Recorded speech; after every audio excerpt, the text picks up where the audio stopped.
We've got to help people as much as we can. You against that? I'm not against it, and I think the United Kingdom government's doing the right thing. If only people would listen.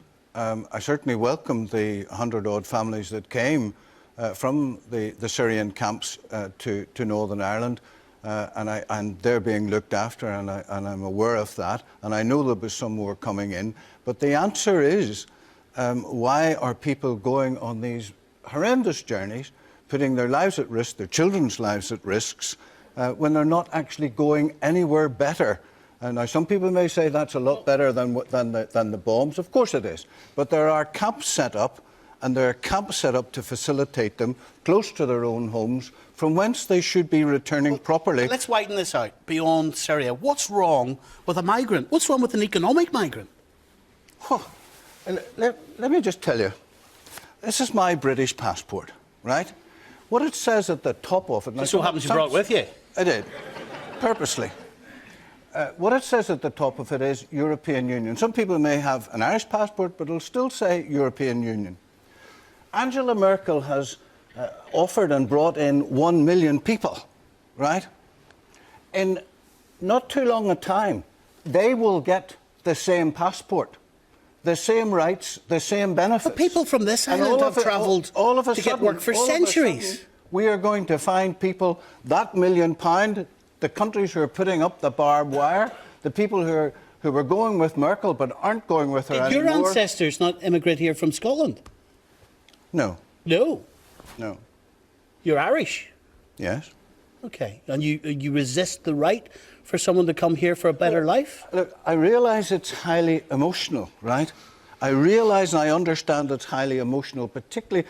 No, I mean, you wouldn't have a heart if you didn't feel for some of the scenes that we've seen on our television sets. But what I'm saying is, we don't have room, we don't have an economy that can uphold this. 1 million people leaving other countries turned into European citizens means that the same right in a few years' time to this passport, and I don't think they should be using that passport. Lady here, that's my passport. At the front, third row, go ahead. Why can't we do the same as America has done, Canada has done, Australia has done, and all them countries? If you don't come into that country with enough money to keep you going, they will not give you social security. That is our problem. The people are coming to this country, you say right. Not for a better life. They are coming for a better life. They're coming to get money out of our government that we have to pay in to get. They're coming here to work. Yeah, not all of them, Stephen. I have worked for the brew. Darling, they don't. They come in and coming in and asking, if I walked up to a claimant, a person in the DHS and asked for £2,000 for a car to get me to work, do you think they would give me it? Well, that's a pretty sweeping statement, isn't it? It's not really, because I have seen it. So none of them are coming here to work? Oh, no, I'm not saying none of them. I'm saying some of them are coming. But there is an awful lot of ones who are coming over and claiming for children that aren't here in this country, that are back home, and they are claiming for everything. Well, I don't agree, I have to be honest, and I think some of what you said is very sad, because what we have here is we have a lot of people who will paint some of the migrants with the same brush. Now, you made a very good point, Stephen, is we have to dispel the myths around immigration, and we have to separate the issue of an economic migrant and a refugee. And David, you made the point that you have to have a heart. The people are fleeing for a better opportunity. They're fleeing death. They are you and I. If there were bombs that were dropping and leaving us destitute every part of our country... There are facilities close to the land that was their land, that they would call home, that they want to go back to. I wouldn't see any point. I'm a father and a grandfather. I would not be taking my wife and my children on hundreds of miles of a trek. If you had no other choice. Well, they have another choice. They have the choice of camps. And the camps are there for them. You've never actually had your life on the line to that extent, have you? You don't know what it feels like. The IRA put my life on the line, Stephen, on a number of occasions. I certainly know what it's like. And many people left Northern Ireland and actually headed to the United States. They headed to Australia like they still do now, and they were accepted there. Yes, there were some that weren't treated well. On the conditions that they're going to make a contribution. Just like we should do so with people who come here. Yes, you. Does nobody think that we should put immigration and refugees on the back burner and look after the homeless of the United Kingdom? And that, George Galloway, is a common argument. Look after our own. Look after the people who are homeless on our streets before people from elsewhere. Well, the north of Ireland is famously a Christian part of the world, of one denomination or another, but I'm not hearing much Christian charity in the air from your studio discussion tonight, I must say. David Miller, why do you say disgraceful? Well, these what is this argument? We're a Christian country. Of course, we're a Christian country. Well, let's hear some. Of course we are. That's what we're proud of. Listen. What do you interrupt everybody, or is it just me? At the moment, it's just you, George. At the moment, it's just you. Kindly let me speak. I'm already at a disadvantage because I'm not there with you. Listen, these people, and it's really important to unbundle the economic migrant from the refugee. The economic migrant, we have every right to control the numbers. It's one of the reasons why I want to leave the EU. But the refugee, the wretched, the troubled, yearning to be free from hell on earth, you really have to find some Christian charity in your heart. These people are fleeing not just bombs, they're fleeing ISIS and Al-Qaeda, who cut your head off. Now, frankly, sir, you would take your wife and your grandchildren and your children, you would take them away if ISIS, with their sharp knives, were cutting out people's hearts. There's not much difference to me between ISIS and the IRA, and I never took my wife and family anywhere. I stood my own ground here, and I stood with my own people, and we're very proud to be here. We are a Christian nation, and that comes through all the time, George. Well, it doesn't There's come nobody through, saying that we can't have people here. It doesn't come through to me from what you are saying. And however bad the troubles in the north of Ireland were... You supported the IRA, you supported the Provost.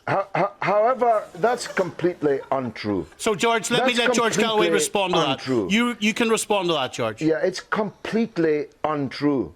But however bad the situation was in the north of Ireland, people weren't getting their heads cut off, their hearts eaten, crucified, just been murdered in their beds and shot on the roads. Listen. Bombed You to obviously pieces. have. I'm going to pay you the compliment, and I mean it, of imagining you really don't know what you're talking about. Do you not accept? Because if you did know what kind of hell it is in Iraq and Syria, thanks to us and George Bush, you wouldn't have the hard-faced, hard-hearted attitude all the while clutching your Bible. You're a hypocrite, clutching your Bible while slamming the door on people who are fleeing from the most horrific hell on earth I think we've got anywhere the point, in the world. George, 1 second, Andrew. I do need to let David McNarry respond to that. Do you not accept, David, that the extent of the devastation in Syria and the bloodshed is far beyond what happened here? No, I do not.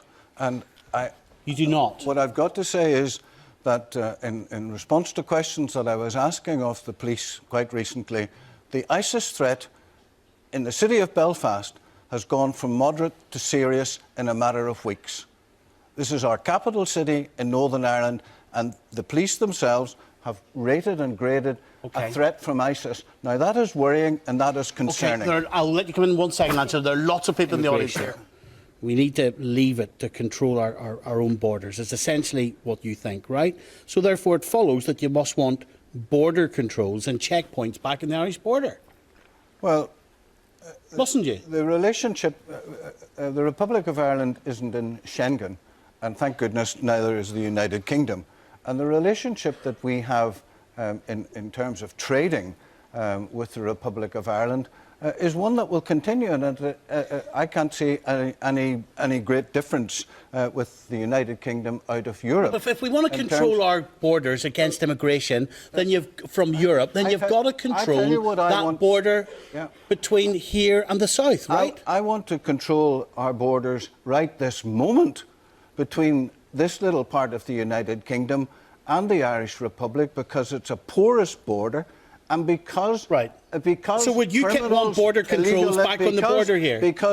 Yes, I would have patrols back, because right this moment criminals and illegal immigrants are crossing that border. And my understanding, would you have checkpoints back, David? Would UKIP have checkpoints among those back? are ISIS terrorists. That's why the police are saying. Are you trying to that scare us? serious... There's no evidence for that whatsoever. There is from the ISIS police. terrorists are coming from Dublin to Belfast. Yes.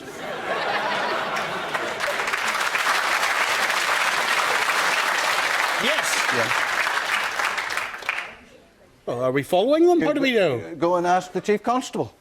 ISIS terrorists, you believe, are coming from Dublin to Belfast? Garda Síochána 3 weeks ago issued a statement which said Garda Síochána were more concerned and more worried about young jihadist militant Islamics than they are about dissident IRA.